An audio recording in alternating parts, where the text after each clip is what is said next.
Asal mula Danau Toba. Di sebuah lembah daerah Sumatera, hiduplah seorang petani bernama Toba.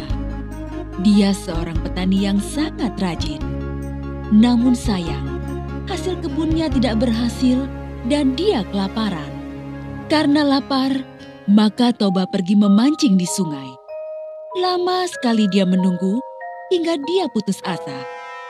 Saat Toba memutuskan untuk pulang, tiba-tiba ada yang menarik umpannya. Toba kegirangan dan menarik pancingnya. Wah, ada ikan besar. Seru Toba. Benar saja, di ujung kailnya tersangkut ikan besar bersisik emas. Toba segera membawa ikan besar itu untuk dimasak di rumah. Sampai di rumah, Toba kecewa sebab kayu bakarnya telah habis. Tidak ada kayu bakar di sini. Sebaiknya aku akan mencari kayu bakar ke ladang sekarang. Kemudian, ikan itu pun diletakkan di dalam baskom. Dan Toba pergi mencari kayu bakar ke ladang. Aku akan makan enak hari ini. Seru Toba sambil membawa kayu bakar ke belakang rumahnya. Api sudah mulai menyala. Namun, saat Toba hendak mengambil ikan itu, alangkah terkejutnya ia. Sebab ikan itu sudah lenyap. Yang ada justru berkeping-keping uang emas. Hah? Di mana ikanku tadi? Dan itu uang emas siapa?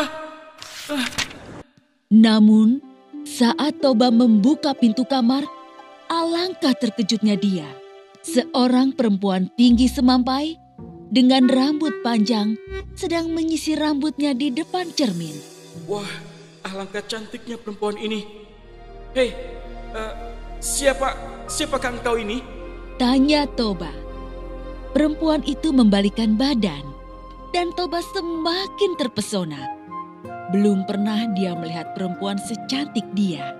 Akulah penjelmaan ikan yang kamu tangkap tadi. Sementara keping uang emas tadi adalah sisik-sisikku. Toba terbengong-bengong. Perempuan itu pun tersenyum. Aku dikutuk oleh Dewata menjadi ikan. Tapi berkat engkau, kutukan itu hilang. Mari kita ke dapur, akan kumasakan kamu makanan. Kamu pasti lapar. Toba hanya menurut ketika perempuan itu mengajaknya ke dapur. Dengan cekatan, perempuan itu segera menyiapkan makanan. Toba sangat takjub dengan kelihayan perempuan itu di dapur. Dia berkata dalam hati, Seandainya dia ini jadi istriku. Rupanya, si perempuan itu bisa membaca keinginan hati Toba. Aku mau jadi istrimu, tapi aku punya satu syarat. Kata perempuan itu setelah Toba selesai makan. Toba sangat terkejut mendengar perkataannya. Katakan, apa syaratnya? Jika kita menikah nanti, jangan pernah mengungkit asal mulaku sebagai seekor ikan. Aku tidak akan menanggung akibatnya jika kamu melanggarnya. Toba menyanggupinya. Baginya itu syarat yang mudah. Toba dan perempuan itu akhirnya menikah. Toba semakin bekerja keras di ladang untuk mencukupi kebutuhan mereka sehari-hari. Lalu istrinya mengandung. Toba sangat bahagia. Dia tidak sabar menunggu kelahiran anaknya. Tidak lama kemudian, seorang bayi laki-laki lahir. Toba memberinya nama Samosir. Samosir tumbuh menjadi anak yang sangat nakal dan pemalas. Kerjanya hanya main-main dan keluyuran. Toba masih berusaha bersabar dengan kelakuan Samosir. Jika Toba bekerja di ladang, Samosir tidak pernah mau mengantarkan makanan yang sudah dimasak istrinya. Akhirnya, istrinya sendiri yang mengantar makanan itu kepada Toba. Istriku, kamu jangan terlalu memanjakan anak kita, Samosir. Jika terus dimanjakan, dia malah jadi tambah nakal. Istri Toba tersenyum dan berkata, Bersabarlah Kanda, suatu hari nanti Samosir akan menyadarinya. Aku sudah cukup bersabar, Dinda. Tapi kesabaran itu kan ada batasnya.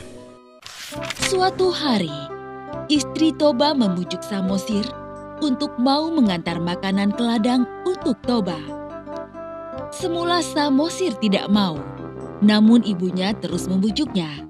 Akhirnya, Samosir mau. Baiklah ibu, nanti aku akan antar makanan ini untuk ayah.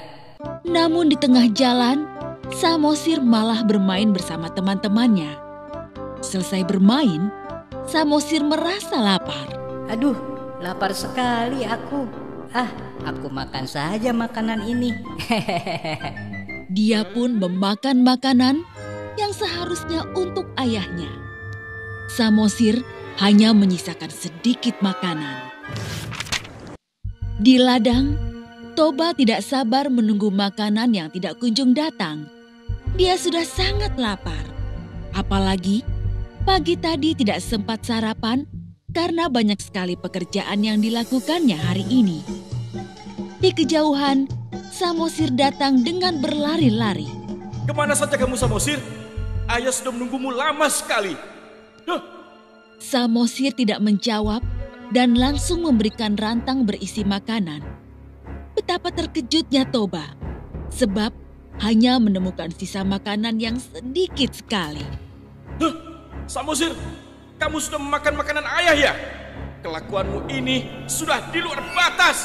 Dasar anak ikan. Kemari kamu. Kemarahan Toba tidak terbendung lagi. Tanpa sadar, dia sudah mengucapkan pantangan yang dulu disyaratkan istrinya. Toba memukul Samosir hingga menangis kencang.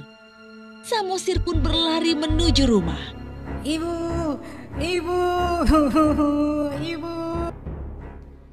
Sesampainya di rumah, Samosir mengadu pada ibunya. Ibu, kata ayah, aku ini anak ikan. Apa benar ibu? Istri Toba merasa sedih karena Toba telah mengungkit asal-usulnya. Kemudian, dia menyuruh Samosir untuk berlari ke atas bukit. Samosir, cepatlah kau lari ke atas bukit, nak, sebelum air bah datang. Baik ibu. Samosir menurut. Maka segeralah langit berwarna gelap dan petir menyambar-nyambar. Tiba-tiba air bah muncul dari arah sungai.